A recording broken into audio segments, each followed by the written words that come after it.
Hello there, it's Rich here from Serious Cricket, and we're going to find out how to spin the ball a little bit more. Oh, that went miles.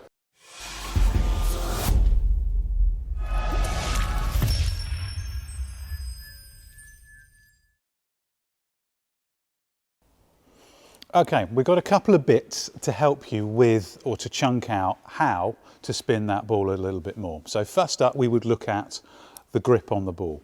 Second up, we're going to look at the spinning action. And third, and last but not least, we're going to look at the full follow through.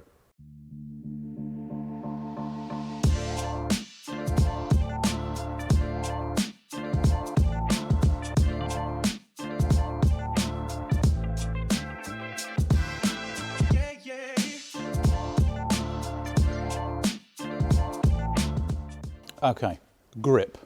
So a couple of people kind of like to grip it quite loose. Some people like to be quite strong in their grip, so you can do that. One of the most important things is to make sure that your finger, so for me as an off spinner it's my index finger, is on the seam of the ball. You can be on the inside or the outside or right on the middle.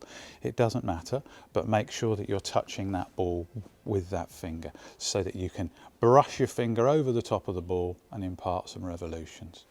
For a leg spinner, it's that third finger, and then you're looking to again get as much contact on the seam as possible so that you can brush that finger over the top of the ball. Okay, a little practice drill that you can do for your grip is this. So most of us have got a cricket ball around the house. I happen to have a red and white one here. My aim is to keep, when I spin the ball, is to keep this seam as upright as I possibly can. So for me as an off spinner, I'm just going to flick it in my fingers and just work there and see what's happening. So that's great, I can feel the difference here. Another little thing I can do is, you'll see on the floor here there's a white line. So my aim here is to spin the ball one side of that line and get it to go the other side. Oh, will it go? Yes, it will. Thank goodness for that. I actually can spin it. So there's a couple of practices for your grip.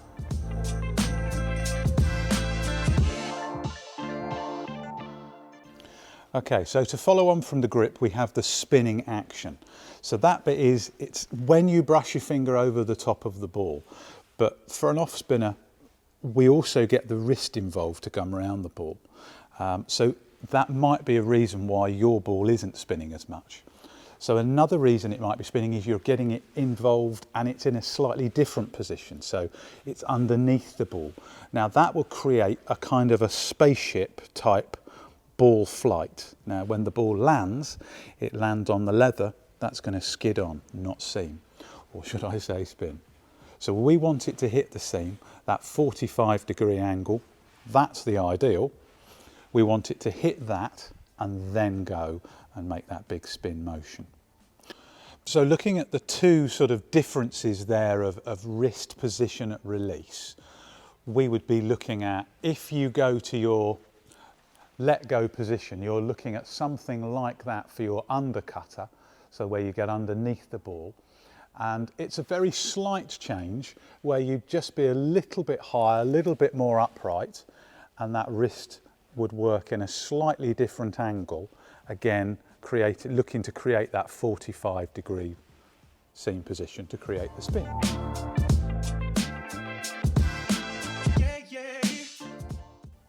So that's that wrist position for the off spinner. Slightly different for the leg spinner is we're looking at the back of the hand. Now sometimes that ends up getting way too much involved and that goes towards the batter. So at that stage, the only thing the leg spinner can do is end up bowling a top spinner, which goes quite straight, even with a mixed seam or a scrambled seam. That's going to end up going quite straight. So that all gets a little tricky. So the challenge there is that you've got to maintain the full wrist release around the ball and make sure that you can achieve that spinning action, land the ball on the seam, watch it dance. So just to show you that from a different angle, we're looking at back of the wrist is going towards the batter, which creates that top accidental sort of I can't really get round it type motion, which creates the top spinner. And we're looking at just that full release, looking to get the ball to create that 45-degree seam angle to get our spin. So a little drill for the spinning action is really quite a tricky thing to do. So, and I say that because we've got to get the whole action in. So we're just working here with just trying to keep a 45-degree angle on the seam, but we're looking as much as anything at the feel of that release. So that's what we're looking at here. So hand to hand, I'm looking to try and feel this movement. So I'm kind of trying to look in two places. Feel it in my hands and that seam. So that's what it looks like for the leg spinner. The off spinner is probably going to have to throw some balls that way because it's really got to try and get the ball to go forwards. And there we look at throwing the ball and just making sure that we look at the seam on the ball and that wrist getting over. So this is what it looks like. I can't bowl anymore, I've only got one ball. So I've got round the ball, got it to spin.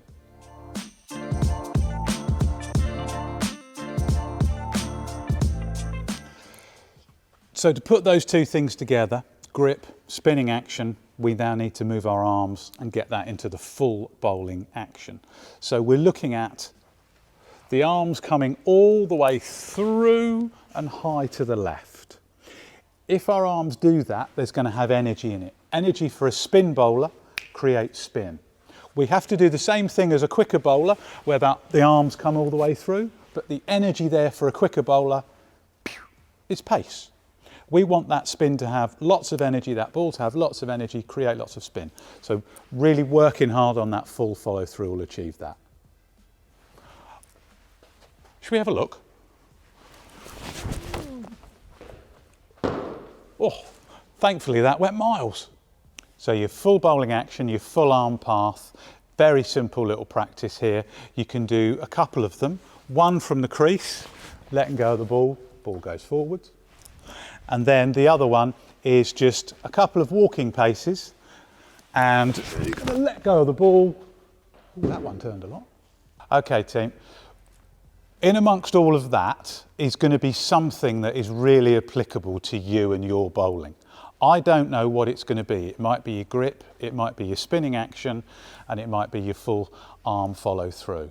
Have a little try, have a little tinker, have a little look at your bowling action on video, because it'll probably only be one of those things. It might not be all three.